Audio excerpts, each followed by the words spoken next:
Oi, turma do livro Quem Ama Educa e Samitiba. O texto Famílias Unipessoais. Morar sozinho é uma tendência mundial. Somente na cidade de São Paulo há 318 mil famílias unipessoais, sendo 42% do sexo masculino, 58% do sexo feminino, composto 10,7% dos lares existentes, mapeados pelo IBGE no censo 2000. É um tempinho, mas não mudou muita coisa não, gente. Em todo o Brasil, mais de 4 milhões de pessoas vivem sós. É muita gente morando sozinha?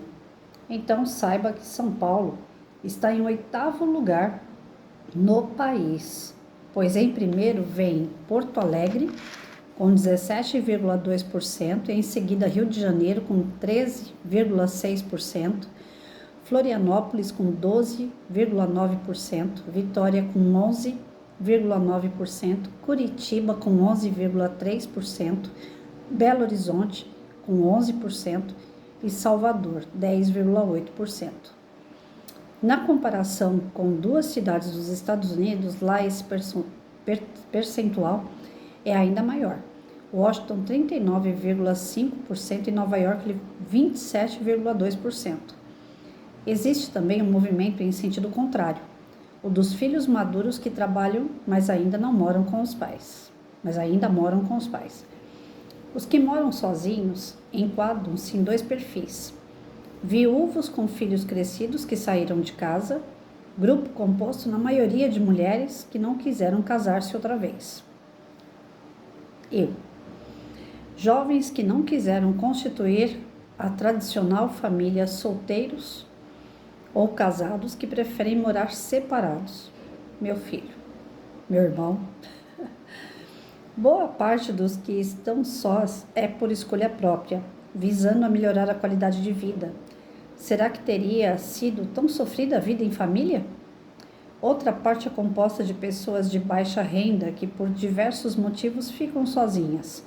Essas, além de só, sofrem de solidão. Não é porque se vive só que se é solitário, pois cria-se certamente solidariedade formal entre vizinhos. É claro que nenhum vizinho fica batendo na porta do outro, mas diante de uma necessidade mais urgente, é a vizinhança que acode antes da família chegar. Outro tipo de vínculo passa a existir, bem diferente do familiar.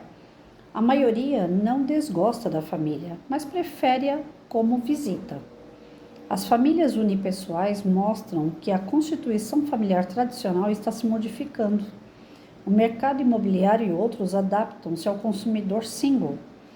Jamais passaria pela cabeça de um chefe de família comprar uma colher de purê de batata e uma coxinha de galinha, pois atualmente os supermercados vendem porções individuais de salada, lavadas e prontas para comer, sem que se tenha de comprar um pé de alface e comê-lo até não aguentar mais. É preciso ficar atento ao rumo da civilização. Esses dados indicam que a educação tem realmente de atingir novo patamar, a saúde social. Então, a questão é que hoje em dia, grande parte das pessoas preferem morar sozinhas do que formar aquela família tradicional que a gente conhece, né? Mãe, pai, filhos, todos na mesma casa. Então, hoje as pessoas estão evitando isso, né? Principalmente quem já foi casado não quer casar de novo, quem está viúvo não quer uma outra família, prefere viver sozinho, que é uma qualidade, né, de vida também. Você não tem com quem brigar, você não tem que ficar chamando a atenção de ninguém, mulher, né? Não tem que ficar correndo atrás do homem dentro de casa falando que sujou o espelho do banheiro, largou a toalha na cama. Só que nessa da gente morar sozinho, os filhos estão perdendo a referência daquela estrutura familiar. Os pais que não querem casar novamente, que não querem, né, por separação ou viuvez, não querem formar uma nova família, não querem dar continuidade a uma família, se tiverem filhos no meio dessa situação, esses filhos perdem a referência do que é uma estrutura familiar. Então, o que vai acontecer com eles? Para eles, tanto faz se ele arrumar uma pessoa e casar e ter filhos, ou viver sozinho também. Já nós que viemos de casamentos antigos, né? Os pais da gente ficavam 50 anos juntos, até que a morte separe mesmo, nossos avós, né? Nós quisemos passar por todos aqueles trâmites do namoro, noivado, o casar. Separar para nós não cogitava isso no nosso pensamento. A gente casava até que a morte separe, porque nossos pais e avós eram assim, era a nossa referência. Hoje não. A referência é qual é? Qual foi a referência que eu dei para meu filho nesse sentido? Eu não quis me casar novamente, eu não quis continuar tendo filho de outro homem, porque eu era viúva, para que meu filho não perdesse o ninho dele, né? Eu tendo a casa que foi feita comigo e meu marido, era como se o meu marido estivesse aqui, para ele não perder essa referência de família. Agora veio esse Abitiba e diz que eu não dei essa referência. Que a gente sozinho está fazendo com que a criatura fique meio solta. E foi o que aconteceu. Meu filho saiu de casa para morar sozinho. Então, provavelmente, ele não teve essa liga, né, de família. Ele não teve o desenvolvimento emocional que liga de verdade o amor à família. Né? Ele pode até me amar, mas ele não se prende. Isso às vezes é bom e isso às vezes é ruim. Se ele não se prende à família da qual ele veio, provavelmente ele vai ter dificuldade para conquistar uma nova família e se ligar a essa nova família. Porque ele já se desprendeu, para ele tanto faz. Agora, se tem o pai, a mãe, os avós, os tios, se é uma família unida, mesmo que brigue, mas está ali, né, sempre junto, tem uma referência para fazer igual, né? Então, o que eu entendo do texto aqui é que quando você deixa de ter essa estrutura familiar, o seu filho, sua filha acaba não conseguindo reproduzir isso lá na frente. Então, não se apega a ninguém. Eles vão preferir morar sozinhos, eles vão preferir ter namoros, o ficar, né? Mas não vão se prender àquela coisa, eu quero casar, quero ter filhos. Meu filho, eu cansei de perguntar para ele, falei, quando é que eu vou ser avó? Ele, nunca, eu não vou casar. O meu irmão tem 35 anos, eu pergunto para ele, e aí, quando é que você vai namorar? Quando é que você vai casar? Quando é que você vai ter um filho? Eu quero ser tia. Nunca. Outro dia meu irmão me respondeu até atravessado, assim, ele falou assim, eu gosto quando você vem aqui, só não gosto que venha sempre. E a gente que mora sozinho, eu já moro há 18 anos, né, desde que eu fiquei viúva, eu morava com meu filho, até o ano retrasado. Mas eu falo sozinho assim, que não tem o esposo, né? A gente não consegue ter um homem dentro de casa. E o homem que mora sozinho, ele não consegue ter uma mulher dentro de casa. Porque nós, em geral, nós somos mais organizadas do que homem. Então, um homem dentro de casa é bagunça. A mulher, o homem que está sozinho, a mulher entra na casa dele, ela quer arrumar a bagunça dele. Incomoda porque ele quer ter a casa bagunçada.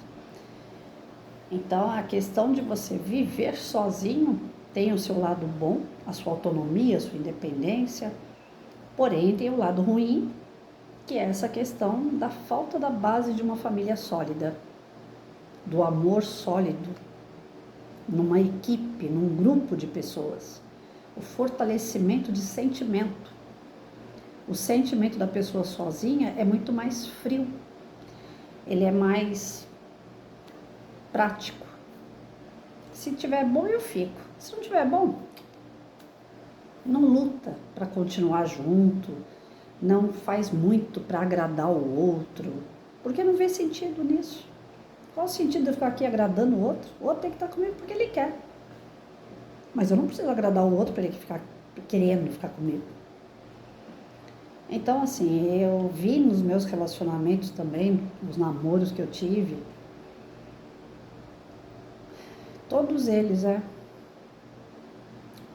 passaram por isso. Por essa questão do morar sozinho, do ficar desligado da família. Dá até para compreender agora, né, com o estudo, o que foi que aconteceu com esses 4 indivíduos com quem eu me relacionei em termos de namoro. Já que era meio largadinho, como é que ia ter essa estrutura se não tinha a base, a família, né, o exemplo na família? Complicado, gente. Agora o lado bom que a pessoa tá aí, né? Fazendo o que ela bem quer. Família já não dá, né? Se eu for pro cinema e eu sou casada, o ideal é que meu marido vá junto comigo. Se eu tenho filho, o filho vai junto comigo, né? O casado, ele fala que ele se sente preso, mas na verdade não é que ele se sente preso. É que ele quer fazer coisa sozinho. E a família estando ali fica difícil. Você tem a tua esposa, você tem o teu esposo, você vai ter que falar, olha, eu tô na cabeleireira. Olha, eu vou chegar mais tarde, porque meu serviço está exigindo que eu chegue mais tarde. Olha, tem um colega meu que está querendo pescar. Eu queria ir pescar também, mas lá é só homem, não dá para levar mulher. Aí a mulher já fica de bico, porque não quer que o homem saia sozinho. E se ele está sozinho, ele vai para onde ele quer, a hora que ele quer, ele dorme a hora que ele quer, ele acorda a hora que ele quer.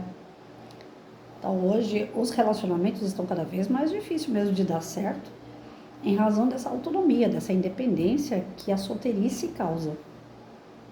Só que a solteirice, se tiver um filho no meio disso tudo, é certo que vai ser fruto dessa solteirice. Ele vai ser, por mais que a mãe, no meu caso, por mais que eu dei amor, carinho, atenção, não foi o suficiente para criar o elo, para ter aquela liga mesmo de respeito, de amor, de cumplicidade, de amizade. Não foi o suficiente, porque pendeu, né? Se tem o pai e a mãe, o filho está ali no meio. Então, um vai segurando daqui, outro dali. Agora, eu fiquei de um lado só. Não teve o pai dele aqui do outro lado. O pai dele faleceu quando ele tinha 8 anos de idade. Então, ele ficou meio solto do outro lado, né? Por mais que eu tentei fazer o papel de pai e mãe, a gente não faz. Mãe é mãe, pai é pai, né? Então, isso na sala de aula. E aí, professor? O que a gente faz, né? Os casais se resolvem por si, deixam os filhos à deriva por si. Não deu casamento, não deu, acabou, e a criança que sobrevive às loucuras que os adultos fazem. Tá, só que aí chega na sala de aula. E quando chega na sala de aula, o professor vai investigar, porque que geralmente esse tipo de aluno dá problema. Esse aluno que não tem o pai e a mãe como estrutura, ele geralmente dá problema. Ou ele é apático, triste, ou ele é muito indisciplinado, ou é aquele que quer falar o tempo todo, porque ele tem necessidade de falar, oi, eu tô aqui, já que na casa dele, né, não tem muita gente para ouvir ele. Bom, enfim, é um aluno que vai ser diferenciado e a gente vai pegar isso no ato. O professor que observa o seu aluno na sala de aula vai pegar na hora. Aquele Juquinha ali tem problema. Vai ter que investigar o problema do Juquinha. Nos primeiros dias de aula, conforme eu fazia a chamada, e quando eu ia pegando aleatório os cadernos, né, daqueles que eu achava que chamava mais atenção, nunca olhei caderno assim, vem todo mundo, já falei isso aqui no outro vídeo. Eu sempre chamava aleatório. Então, nos primeiros dias de aula, eu já ia observando o comportamento de aluno. Aquele que eu via que tinha um comportamento já meio estranho, eu sempre gostava de olhar o caderno. Falava, vem cá, traz o caderno. Conforme encostava na minha mesa, eu já fazia todo aquele interrogatório. Você mora aqui perto? Mora. Você tem seu pai, sua mãe? Tenho meu pai. E a sua mãe? O que aconteceu com ela? Ah, minha mãe morreu. Você tem irmão? Tenho 3 irmãos. São todos da sua mãe? Então, aquele interrogatório todo dia eu já fazia ali. Enquanto eu olhava o caderno, eu ia interrogando. Às vezes dando risada, brincando, né? Para não ficar aquela coisa muito de interrogatório.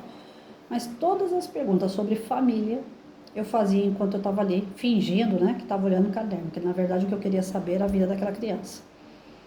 Para mim sempre foi o mais importante a criança e não o caderno dela. O caderno dela é um local de registro, que é a obrigação dela, se ela fizer bem, se ela não fizer, amém.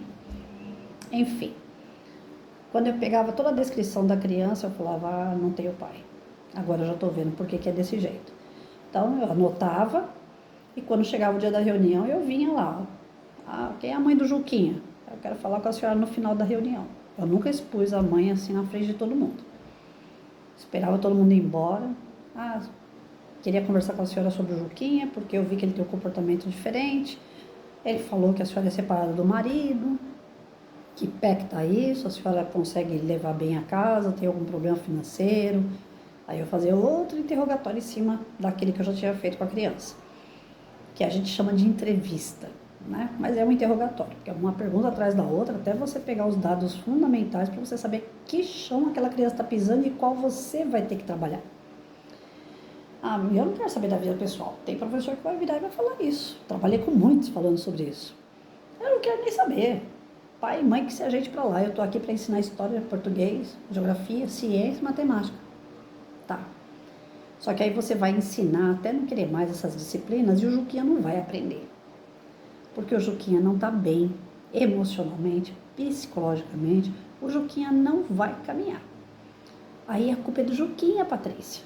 A culpa não é minha, eu sou professora, eu não sou psicóloga. Quantas vezes eu não ouvi isso? Quantas vezes eu não tive vontade de jogar minhas carteiras em cima de professor? A culpa não é nossa de verdade. O professor não tem culpa se o aluno não aprender. Afinal de contas, nós estamos lá para história, geografia, português, matemática, ciências. Só que se eu estou lá para ensinar as disciplinas e eu não encontrar meios, canais, caminhos para ensinar, que professor sou eu? Para eu poder ensinar português, história, matemática, ciências, eu vou ter que encontrar caminhos, que a gente chama de métodos. O professor chama isso de métodos. Tá? Que método que eu vou usar? Eu vou pegar dos teóricos, Montessori, Freud, sei lá mais quem. Confesso para vocês que eu sou péssima nos teóricos, porque eles nunca entraram numa sala de aula. Não me interessa o que eles pensam. Ai, que professora arrogante, né? Patrícia é arrogante, ela acha que ela sabe tudo. Não. Tudo e qualquer coisa que eu ensinei para meus alunos, eu tive que, primeiro, aprender. Primeiro, estudar. E confesso para vocês que não foi nenhum desses teóricos que me ensinaram. Emília Ferreira, então, pelo amor de Deus. Nem pensar. Aí é onde a educação foi por água abaixo de vez. Né? Paulo Freire? Algumas coisas ele fala legal, tem uma boa, né, formação de frases, porém, ele é seguidor da Emília Ferreira. Então, construtivismo, como assim construir? O aluno chega na sala de aula, que nem está acontecendo com o ensino médio, eu não quero ter aula de matemática, eu quero ter aula de jornal. E o professor tem que se virar com aquilo que ele quer. O aluno não tem, o adolescente não tem ainda uma estrutura formada de opinião, de conhecimento, mas é ele que está determinando a grade curricular que ele vai estudar. Aplausos, essa é a nossa educação. O aluno que tem 16 anos, ele decide a vida de um país, ele vai lá na urna e coloca o voto dele. Mas se ele matar um cara como mataram meu marido, ele não vai preso, ele vai lá e assina e sai. Porque ele é de menor, quem responde por ele são os pais. Engraçado, de menor, quem assina é o pai. Se ele cometer qualquer crime grave, ele pode matar, estuprar, pode fazer o que for. Ele vai assinar e vai sair, e os pais é que se responsabilizam pelo bonitão. Não se responsabilizar a vida inteira, mas o cara matou, estuprou, roubou, os pais vão assumir o BO dele a partir dali. Mas o cara pode ir na urna e colocar o voto dele, que pesa, porque são vários, né? Tem muito adolescente. Aí ele pode determinar quem é que vai mandar no país. Nossas leis são ótimas, não são? O que vocês acham? Então, tanto faz para mim o aluno que é imprudente, que já está perdido na marginalidade, como aquele aluno que é o consciente ou não, que vai voltar, ou o aluno que não está numa situação dessa, mas que está na sala de aula e que eu tenho que enxergar ele, ver o problema dele, sim, e eu vou ter que resolver o problema dele de alguma forma.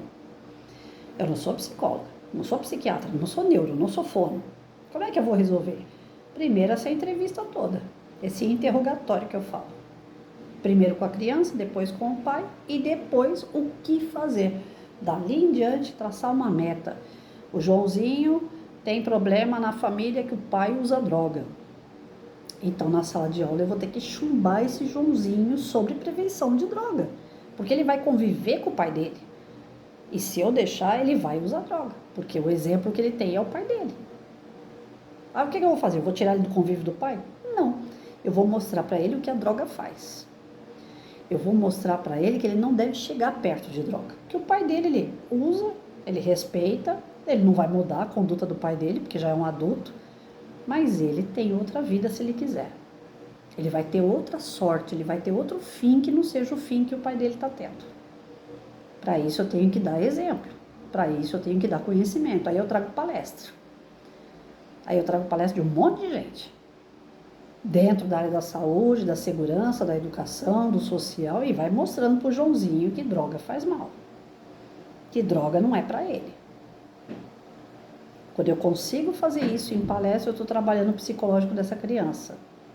Mas se eu vejo que mesmo com esse trabalho intenso de palestra, de conhecimento, de trazer para ele a real, não está funcionando, porque a gente vai observando. Não pode parar de observar. Eu estou dando uma palestra aqui, eu trouxe o cara para fazer a palestra sobre drogas, eu trouxe o ProERD. O ProERD é um programa muito bom, maravilhoso, da Polícia Militar, 3 meses e o resto dos outros 9 meses na sala de aula. Eu não preciso fazer mais nada, porque o ProERD sozinho já fez. Claro que não, né? Tem aluno que ficou comigo 4 anos e eu não consegui terminar de fazer o serviço. Não foi o suficiente para trabalhar com a criança a prevenção, ele ainda foi experimentar porcaria. Então, tem coisas que a gente... Sabe aquele negócio de você assistir um filme e lá no filme a pessoa toma uma Coca-Cola? Você não está com sede, você não está com vontade de Coca-Cola, mas você viu a pessoa bebendo a Coca-Cola, te deu vontade. Você sai do cinema, a primeira coisa que você faz é comprar uma Coca-Cola. Então a criança está vendo todo dia a propaganda da droga na casa dela. O pai fuma um baseado e fica doidão. A mãe usa um crack e fica louca. Os irmãos ficam na esquina usando narguilé. Ele só tem essa visão na família dele. A escola vai ter que reverter essa visão. Desculpa. E não é favor da escola, não. É obrigação. Preparar o aluno para ser um cidadão consciente e atuante dos seus atos perante a sociedade no qual ele está. Está lá nos parâmetros, qualquer professor tem que ler isso e saber que tem que fazer.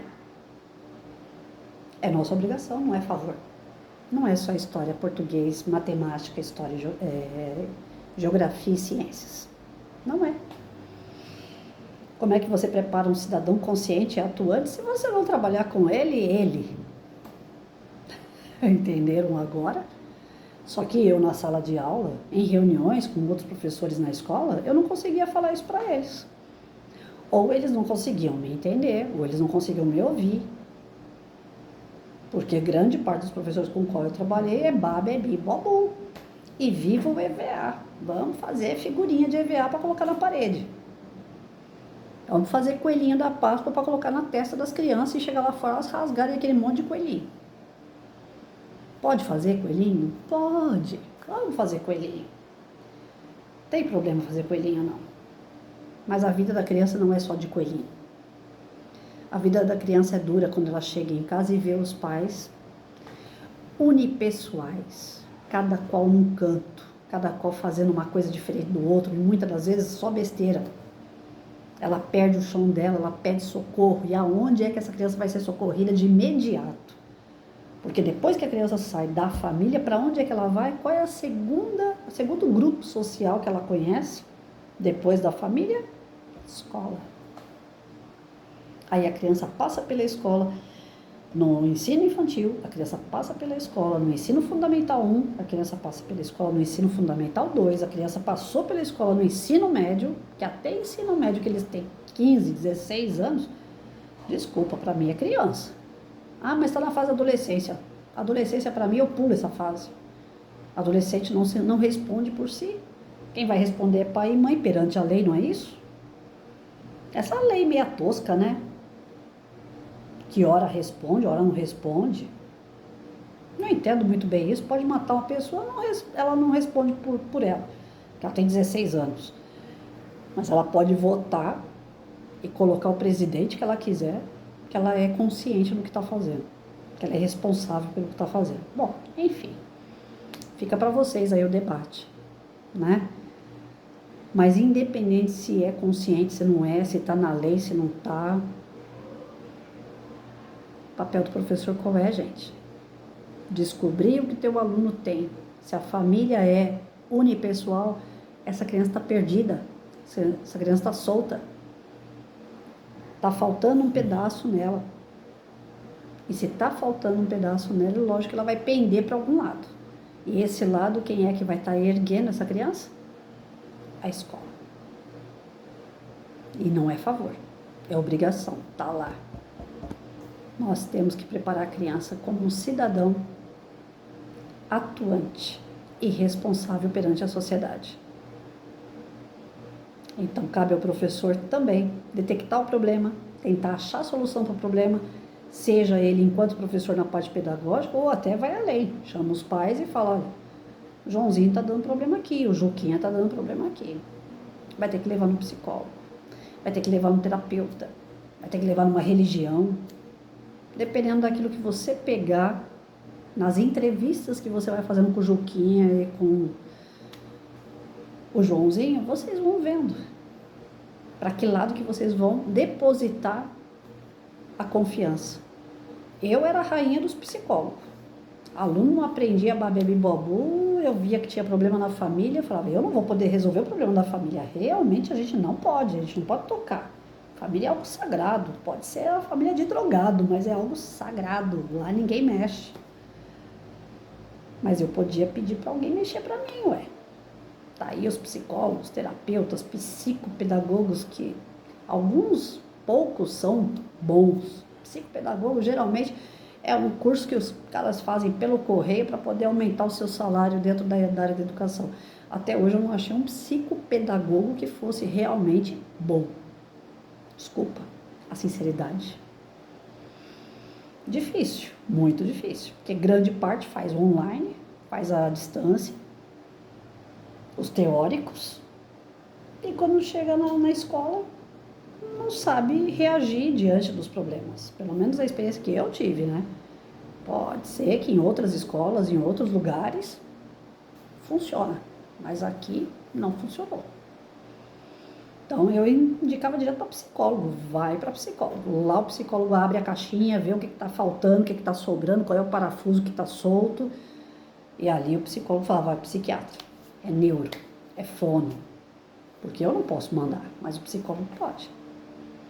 Então, nesses casos que a criança falta estrutura, que o pai e a mãe tá aí meio solto, a criança também fica meio solta. E nós vamos pegar os caquinhos dessa criança e vamos construir ela de novo. Tá aí o grande barato da vida. Quando eu vejo meus alunos hoje, às vezes com 25 anos, 30 anos, eles falam assim, a senhora juntou meus caquinhos, professora. A senhora me refez. Hoje eu tenho uma família, hoje eu trabalho, hoje eu não uso droga. E para mim, é o maior ganho. Porque o dinheiro que eu ganhei lá com eles, lá atrás, quando eu dei aula, já foi tudo embora. Agora, ter meus alunos com saúde, tendo família estruturada, saber que a minha missão foi bem cumprida, a paz que eu sinto, a alegria que eu sinto, essa não tem preço.